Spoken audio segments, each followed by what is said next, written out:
bahan ini sebetulnya saya ambil dari bahan kelas mengajar ya.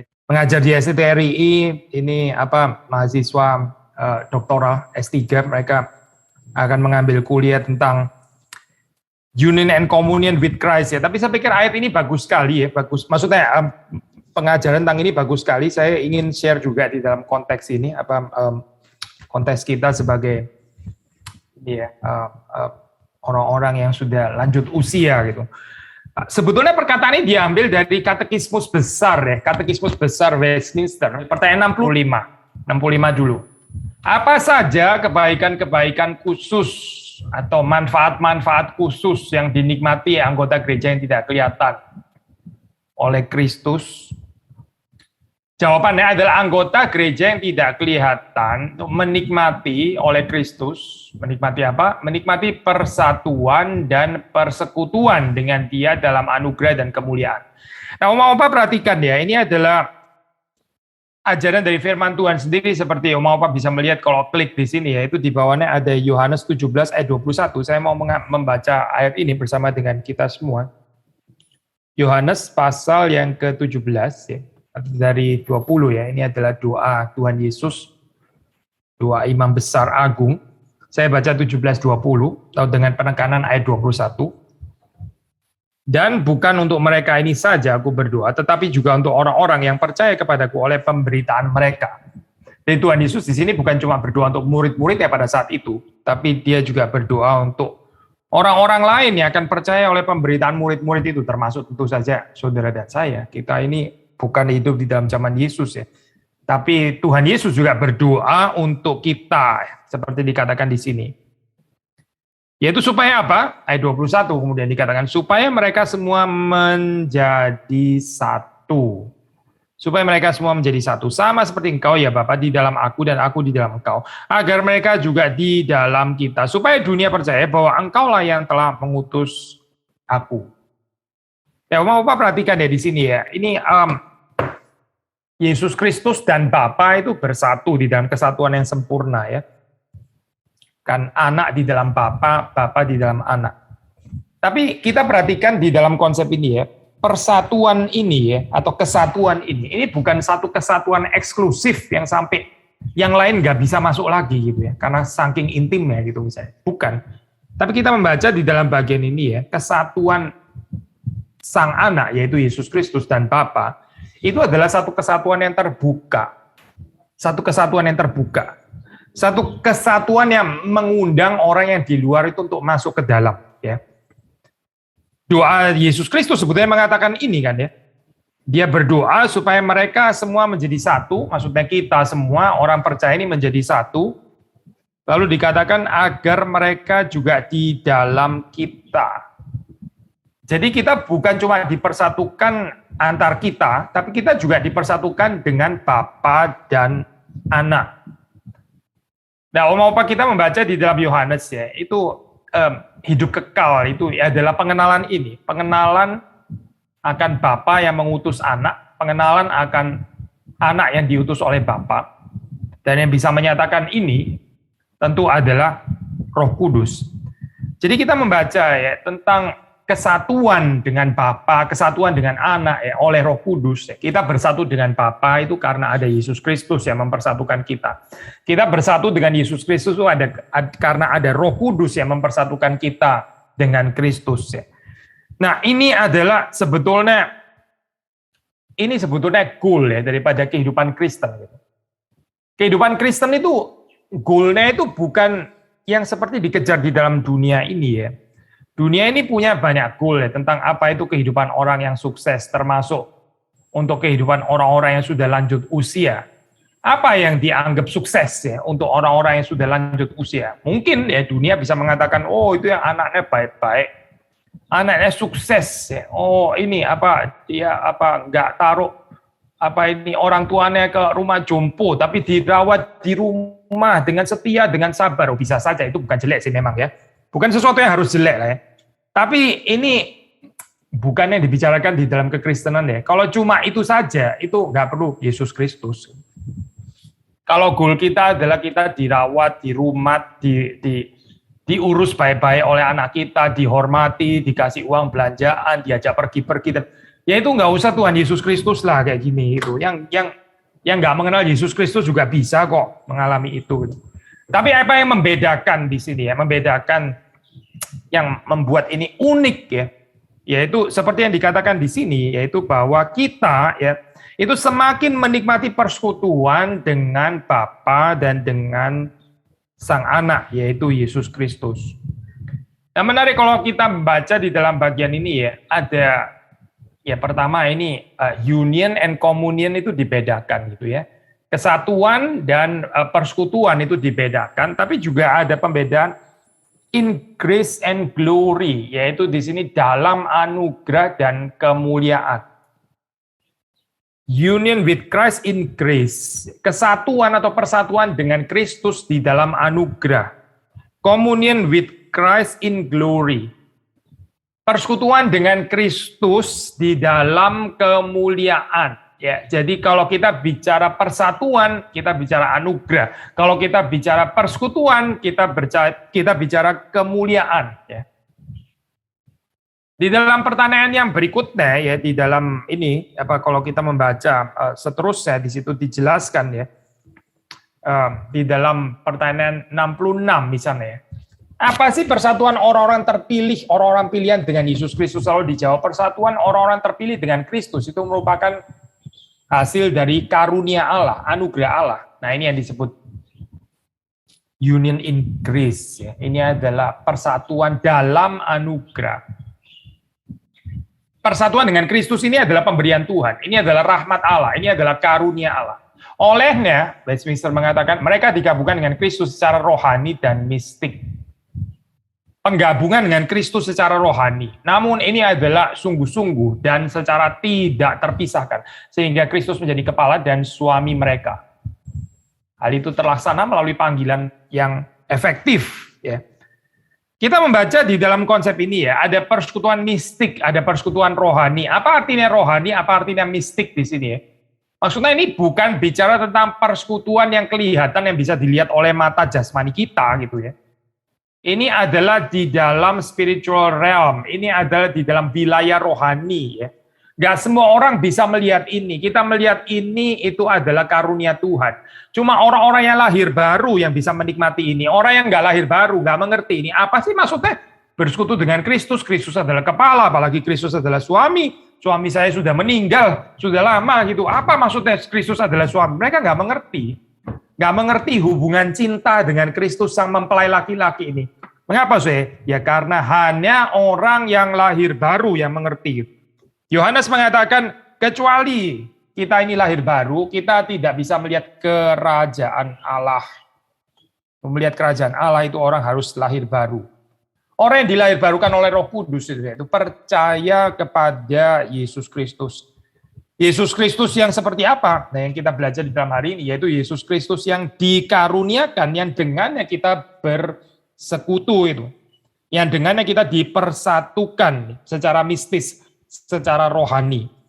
Kenapa di sini pakai istilah kepala ya? Kepala dan suami ya. Kalau kepala itu berarti apa? Kepala ya berarti kita dikendalikan oleh kepala, seperti tubuh kita ini kan dikendalikan oleh kepala ya, semuanya ini pusatnya ada di kepala gitu. Yang membuat tangan kita bisa bergerak, yang membuat kita bicara dan sebagainya, jalan dan sebagainya, itu semua adalah kepala. Berarti kita ini adalah anggota-anggota tubuhnya. Kalau kita mengatakan Kristus itu adalah kepala, kehidupan kita itu dipimpin, digerakkan, dikontrol oleh Kristus.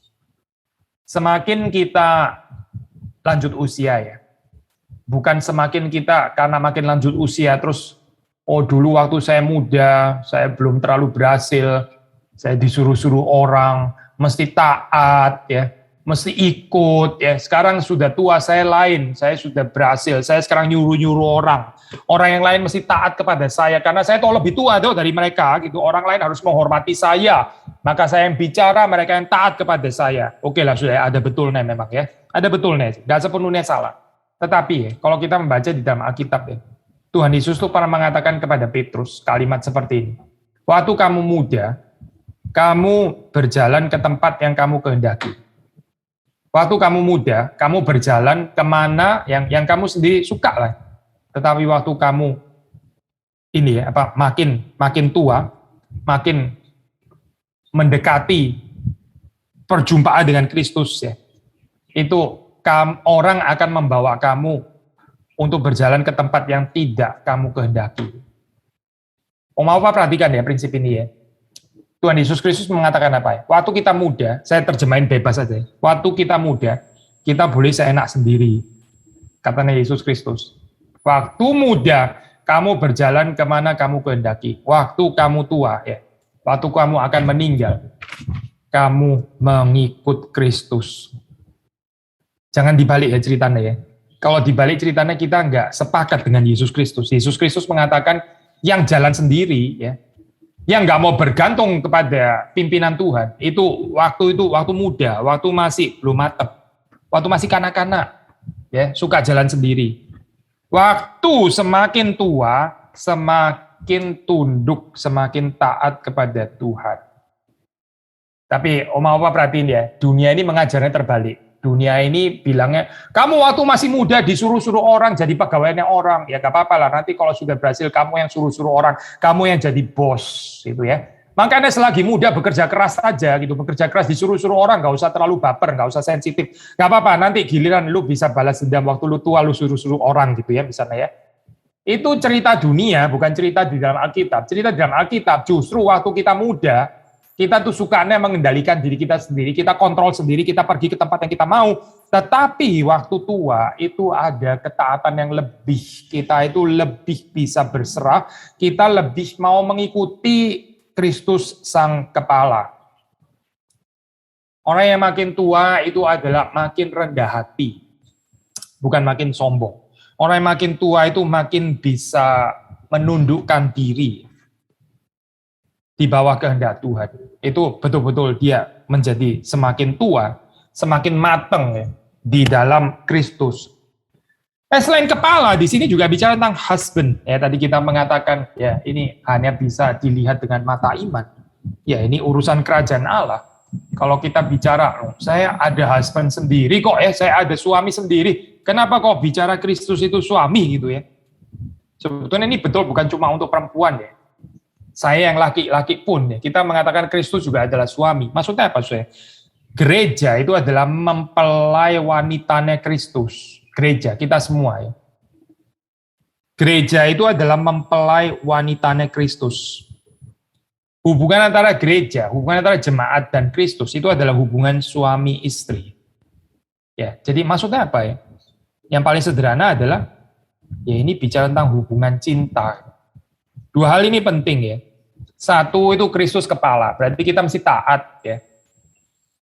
Tapi kalau taat saja tanpa pengertian cinta, ini bahaya. Taatnya bisa taat seperti budak taat kepada Tuhan, terus bayangannya Tuhan yang kejam lagi ya. Yang mana itu jelas bukan Yesus Kristus yang ada di dalam Alkitab. Yesus Kristus itu bukan Tuhan yang kejam, bukan. Dia juga adalah mempelai laki-laki yang penuh cinta. Jadi ketaatan kepada Kristus Sang Kepala, tapi juga mengerti cintanya kepada kita dan mencintai dia sebagai suami ya. Ini adalah pengertian union, ini adalah pengertian kesatuan seperti yang dibicarakan di dalam Katekismus Besar Westminster ya. Apa artinya kita bersatu dengan Kristus? Apa artinya Kristus di dalam kita dan kita di dalam Kristus? Artinya apa?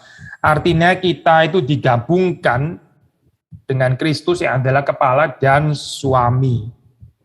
Ada hubungan cinta dengan Kristus. Cinta itu mempersatukan. Kita jangan membicarakan konsep kesatuan yang nggak jelas ya pengertiannya apa gitu. Ngomongnya kesatuan Kristus, orang suka pakai ini ya, nama Yesus, menyebut nama Yesus sembarangan. Ya. Bahkan kadang-kadang di situasi seperti ini ada orang mengatakan, wah saya nggak mungkin kena COVID ya, saya tolak di dalam nama Yesus gitu ya, COVID nggak mungkin akan kena kepada ini pakai nama Tuhan sembarangan ya seperti ini ya. Seperti kayak mau menyatakan Yesus di dalam saya di dalam Yesus gak mungkin kena COVID gitu ya. Di dalam nama Yesus saya, seperti kayak bicara tentang kesatuan yang dekat sekali, tapi ngawur saya konsepnya. Konsepnya ngawur ini, bukan konsepnya di dalam Alkitab. Kalau kita bicara kesatuan dengan Kristus itu artinya apa? Artinya ya, Kita taat kepada Dia sebagai kepala dan kita juga mencintai Dia sebagai suami.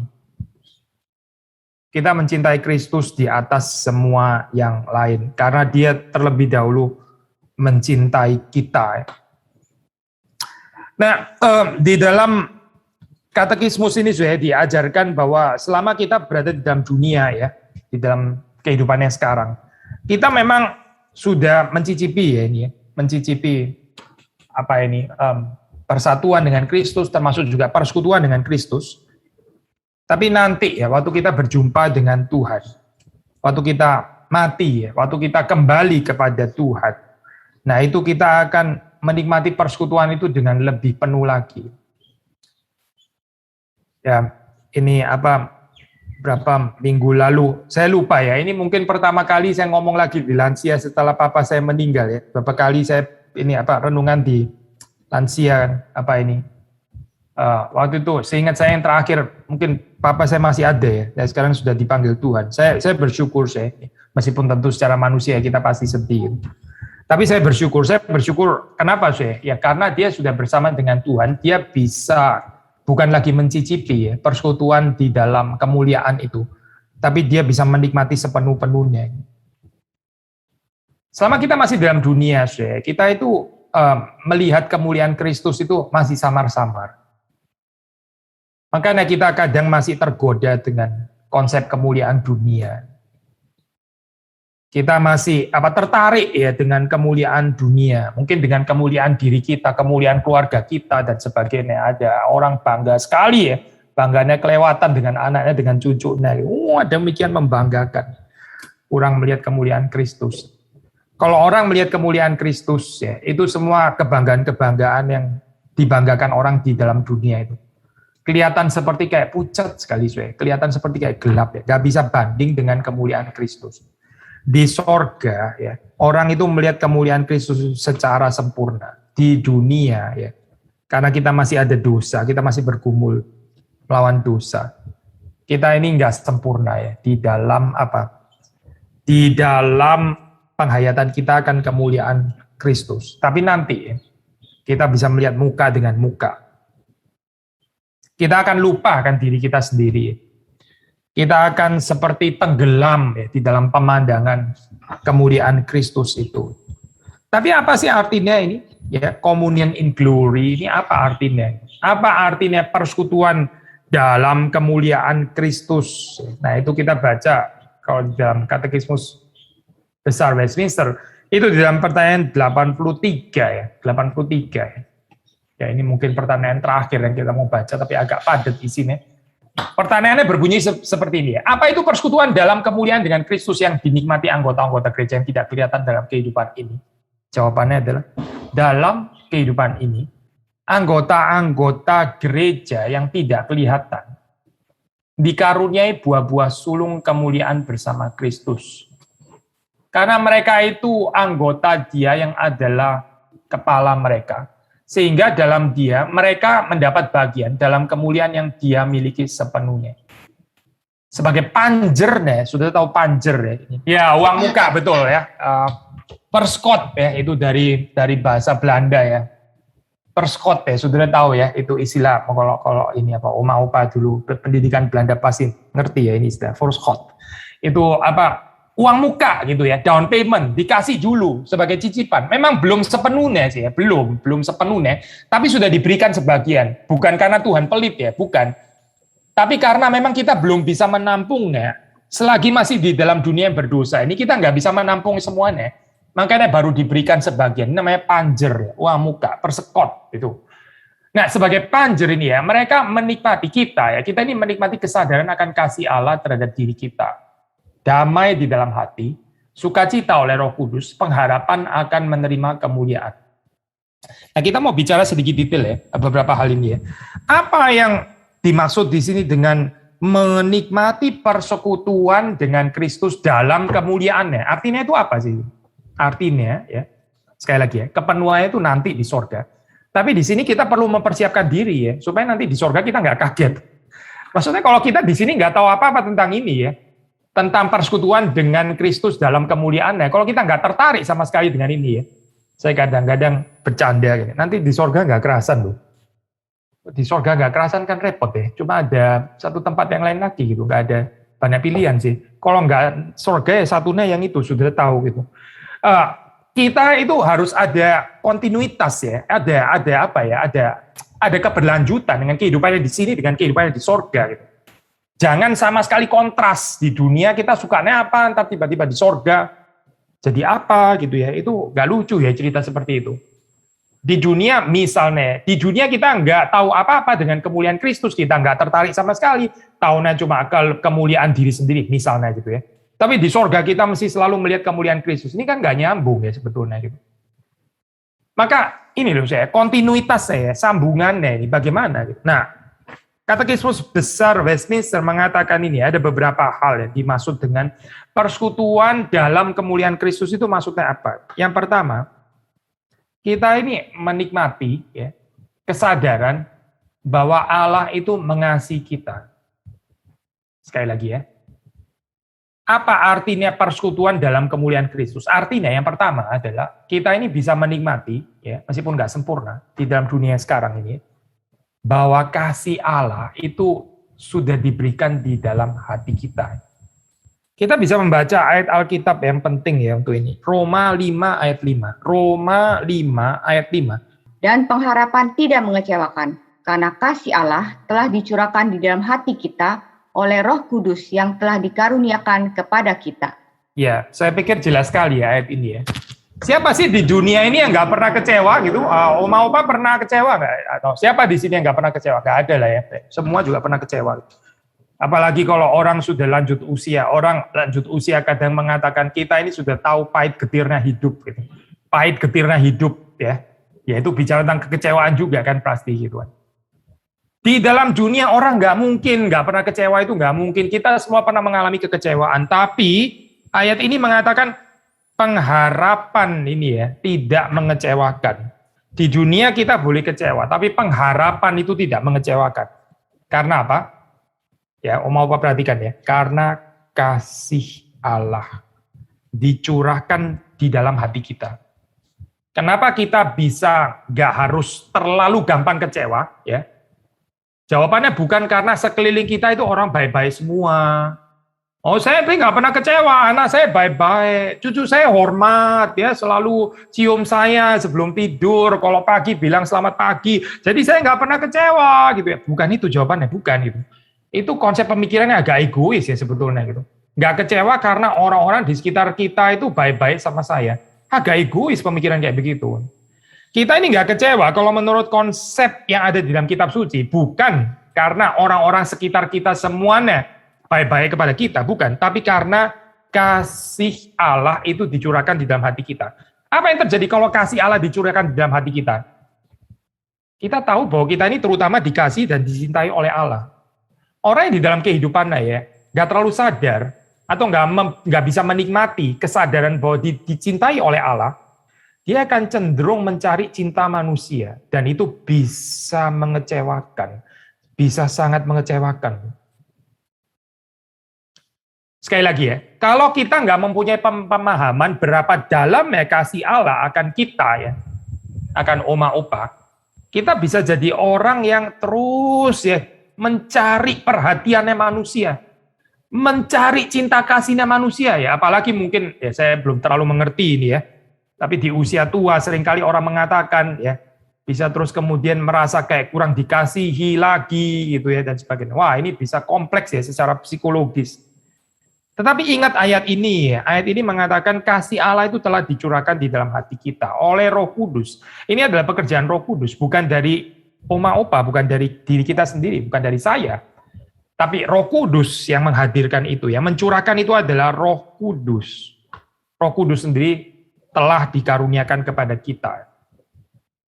Nah, kalau kita mengerti ini, kasih Allah dicurahkan di dalam kita. Nah, kita akan menjadi orang-orang yang bisa mengasihi. Orang itu banyak kecewa karena apa sih? Karena mengharapkan dikasihi oleh manusia. Sekali lagi ya, orang banyak kecewa karena mengharapkan dikasihi, dicintai oleh manusia dengan standar kita sendiri. Saya bukan mengatakan di dunia ini nggak ada orang mencintai ya, bukan itu negatif sekali. Saya percaya sih sedikit banyak keluarga kita juga harusnya mencintai kita kok. Tapi mereka itu nggak sempurna.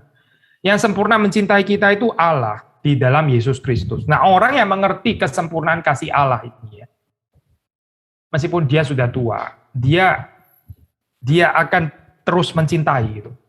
Mencintai itu lebih nggak mengecewakan daripada berharap dicintai.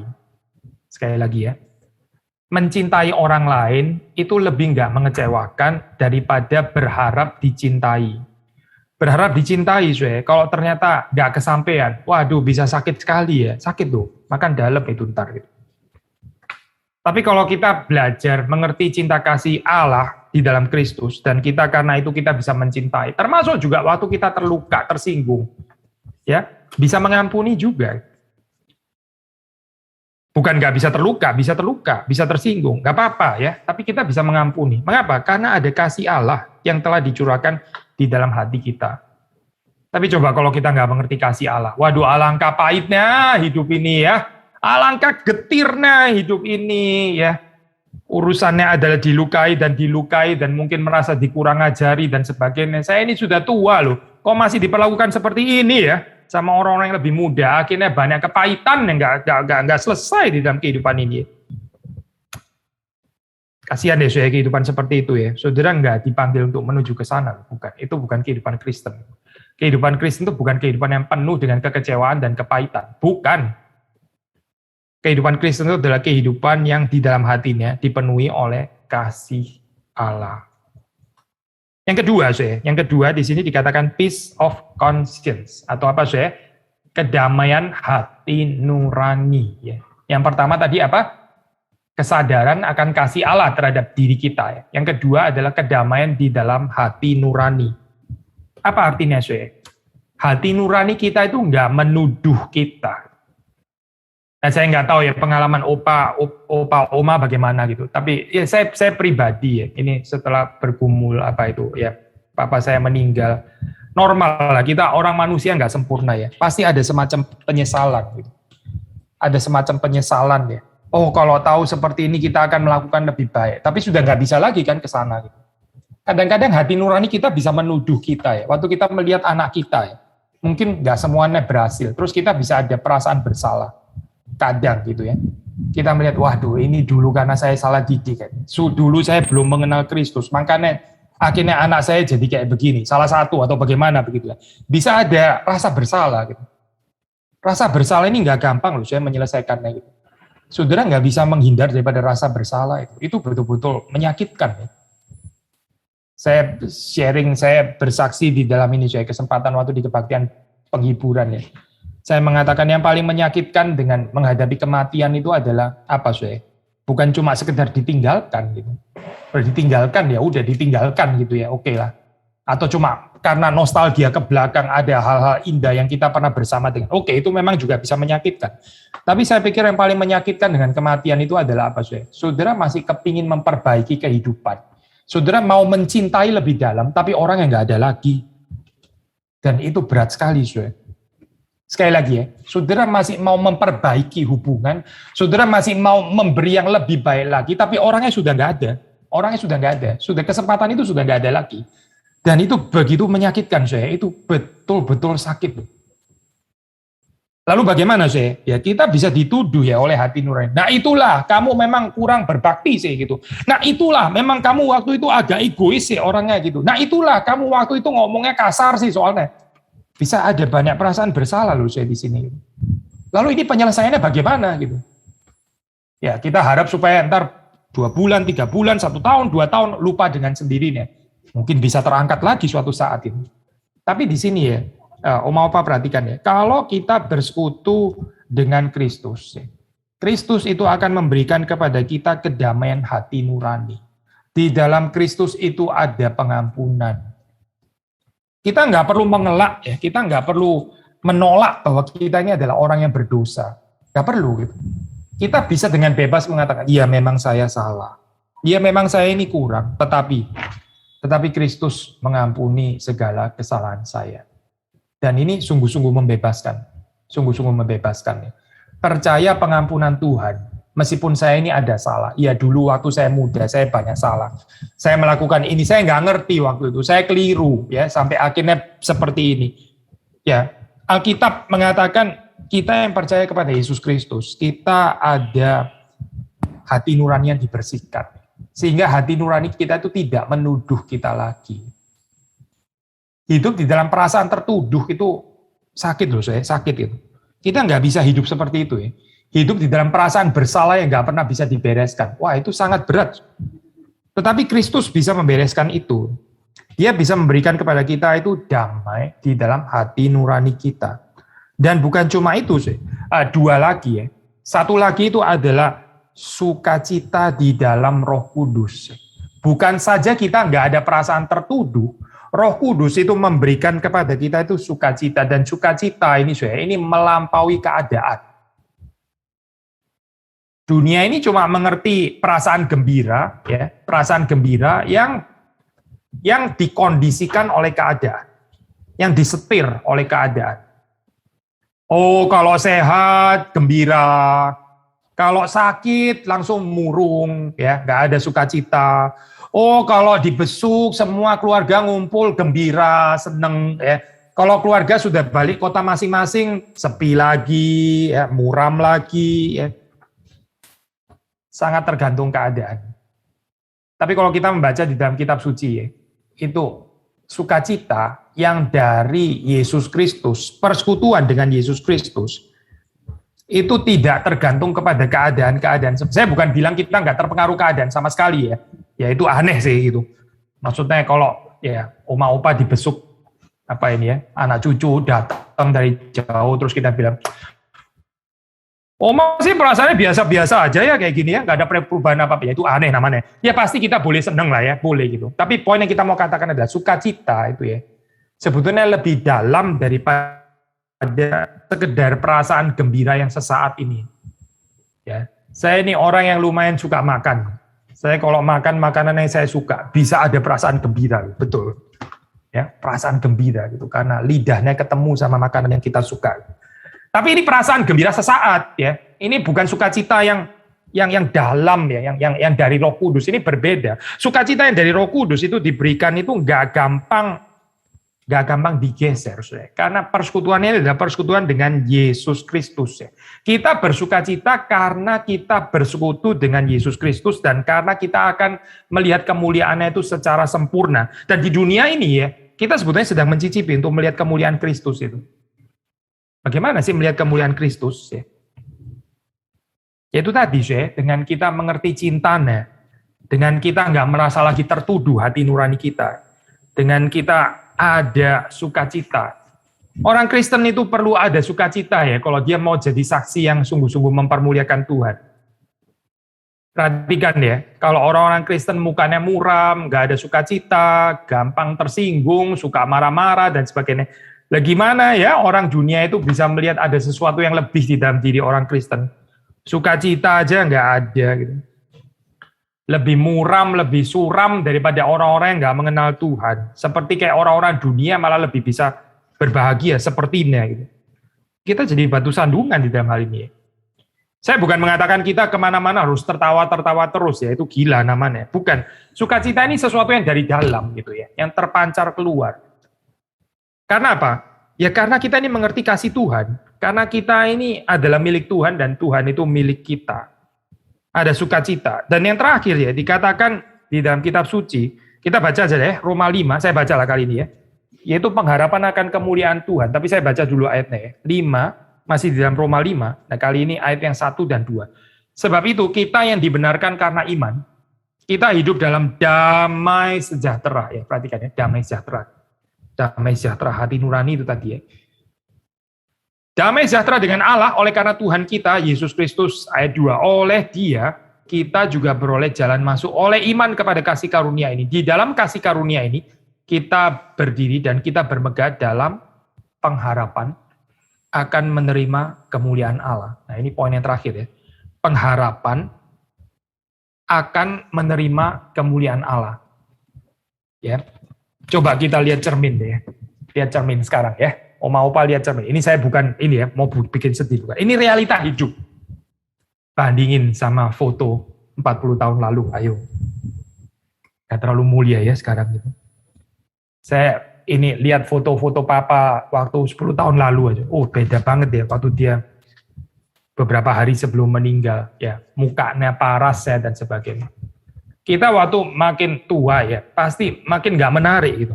Makin nggak ada kemuliaan ya secara kasat mata maksudnya. Dulu lain sekali gitu. Dulu gesit, dulu bisa ini, bisa itu gitu ya. Muka lain lah. Ini lain. Sekarang sudah kelihatan lain, berbeda. Ya semua orang juga akan seperti itu, pasti gitu.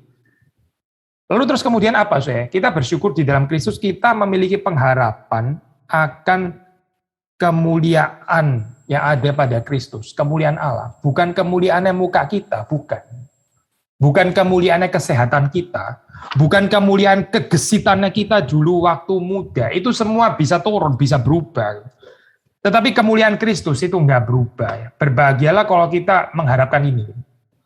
Berbahagialah kalau kita terus mengharapkan bagaimana saya suatu saat itu akan melihat kemuliaan Kristus itu dengan sempurna. Bukan kemuliaan yang ada pada saya, bukan. Ini sih makin lama makin redup terus terang saja gitu. Makin lama makin suram sih memang gitu. Tapi kemuliaan Kristus itu makin lama harusnya makin jelas di dalam kehidupan kita. Salah satu ayat yang kita sering dengar untuk ini ya, persekutuan lansia kan ini ya, ayat yang terkenal itu ya. Paulus mengatakan, ya manusia batinia, manusia jasmania kami, manusia lahiria, ini hari ke hari itu memang merosot, ya, memang merosot. Kemuliaannya juga pudar bersama dengan itu, betul. Tapi manusia batinia, manusia rohania, itu diperbarui dari hari ke hari. Pertanyaannya, mengapa diperbarui dari hari ke hari? Karena kita semakin tajam bisa melihat kemuliaan Kristus. Dunia ini makin lama makin nggak menarik untuk kita. Makin lama makin nggak menarik. Makin lama kita dulu waktu muda, kita tertarik sekali ya dengan kemuliaan dunia. Sekarang kita sudah tua, kita tahu apa sih yang bisa ditawarkan oleh dunia ini. Kita makin tertarik dengan persekutuan dengan Kristus yang bisa dinikmati secara sempurna. Ya, saya sekali lagi ya kalau boleh sharing sedikit ini di dalam hari kematian dari papa saya gitu. Apa sih yang diingat orang ya waktu hari kematian? Apa yang diingat? Yang diingat itu adalah bagaimana seseorang itu sudah memberkati jiwa-jiwa yang lain selama di dalam dunia. Nggak ada orang yang mengingat waktu hari kematian. Oh ini orang ini ya, kita mesti tahu ya, dia kaya loh, dia punya sekian triliun loh itu. Nggak ada yang tertarik ngomongin itu di hari kematian, nggak penting itu. Nggak ada juga yang ngomongin, oh ini adalah orang ini sehat loh dulunya gitu ya, dan dia itu badannya bagus loh, langsing loh. Oh ini orang ya waktu muda dia pernah jadi pemenang kecantikan apa? Nggak ada yang tertarik ngomongin itu nggak penting sama sekali. Nggak penting sama sekali. Orang nggak akan ingat bagian itu. Yang diingat orang apa sih? Yang diingat orang di dalam hari kematian itu adalah orang ini sudah memberkati siapa? Orang ini sudah pernah mencintai siapa? Jiwa mana yang pernah disentuh oleh orang ini? Itu yang dibicarakan itu. Mari kita melihat keindahan ini ya. Ini kemuliaan Kristus itu. Bukan hal-hal yang lain yang nggak penting gitu ya. Anak pinter lah, cucu sehat lah atau apa. Ya oke lah, itu bukan jelek sih memang ya. Tapi itu bukan dibicarakan dalam hari kematian. Oh orang ini cucunya sehat gitu ya, cucunya banyak gitu ya. Oh anaknya kaya gitu ya, punya saham di sini dan sini. Nggak ada orang bicara itu. Itu nggak penting sama sekali gitu. Yang penting itu apa sih? Orang mau melihat bagaimana kemuliaan Kristus dinyatakan di dalam orang itu. Sekali lagi ya, yang mau disaksikan orang, yang mau diingat orang itu berapa dalam kemuliaan Kristus itu nyata di dalam kehidupan orang tersebut. Harap ini adalah jalan cerita saudara dan saya ya. Kita jangan mengejar yang dikejar oleh dunia. Kita nggak usah sensitif untuk hal-hal yang membuat dunia ini sensitif ya. Tapi mari kita peka dengan panggilan kita yang masih belum selesai. Saudara dan saya masih belum selesai. Kita masih di dalam dunia. Kita masih diberi kesempatan. Kesempatan apa? Kesempatan untuk memuliakan Kristus. Kesempatan untuk memberitakan, menceritakan kemuliaan Tuhan itu. Apa sih sebetulnya? Sampai suatu saat kita nanti akan kembali berjumpa dengan Kristus yang penuh kemuliaan. Alangkah bahagianya kehidupan itu. Mari kita masuk di dalam doa. Tuhan, kami bersyukur karena di dalam hidup yang sementara, hidup yang melayang lenyap ini kami mengenal Engkau yang kekal, Engkau yang mulia, Engkau yang lebih manis daripada tetesan madu yang manapun, lebih indah daripada semua emas, perhiasan, gemilang yang ada di dalam dunia ini. Kami bersyukur kami mengenal Engkau dan gerakan hati kami untuk sungguh lebih lagi menghargai Engkau. Dan Engkau sudah terlebih dahulu menghargai kami. Engkau menyerahkan nyawamu mati di atas kayu salib bagi kami. Dan kami ini adalah milik Tuhan. Kami sudah dibeli oleh Tuhan. Harganya sudah lunas dibayar dan kami ini milik-Mu. Kami berdoa selama kami masih di dalam dunia, tolong supaya kami ini boleh menikmati apa artinya bersekutu dengan Engkau dalam kemuliaan-Mu. Supaya kami mengerti bahwa kami dicintai oleh Tuhan, sehingga kami juga boleh mencintai. Supaya kami mengerti bahwa tuduhan-tuduhan rasa bersalah itu Tuhan sudah selesaikan, sehingga kami memiliki damai di dalam hati nurani kami. Supaya kami mengerti bahwa kami ini diundang untuk terus memberitakan kemuliaan Tuhan di dalam hidup kami. Supaya kami mengerti bahwa kehidupan ini Tuhan mau supaya kami menjadi berkat. Menyentuh hati, jiwa orang-orang yang ada di sekitar kami dengan kami memberkati mereka, dengan kami mencintai mereka. Terima kasih Tuhan untuk kesempatan yang masih Tuhan berikan. Suatu saat kami akan berjumpa dengan Engkau kembali. Persiapkan kami selama kami berjalan menuju ke sana, karena memang dunia ini bukan rumah kami. Kami kembali pulang kepada Tuhan. Terima kasih Tuhan, demi Yesus Kristus kami berdoa, kami bersyukur. Amin.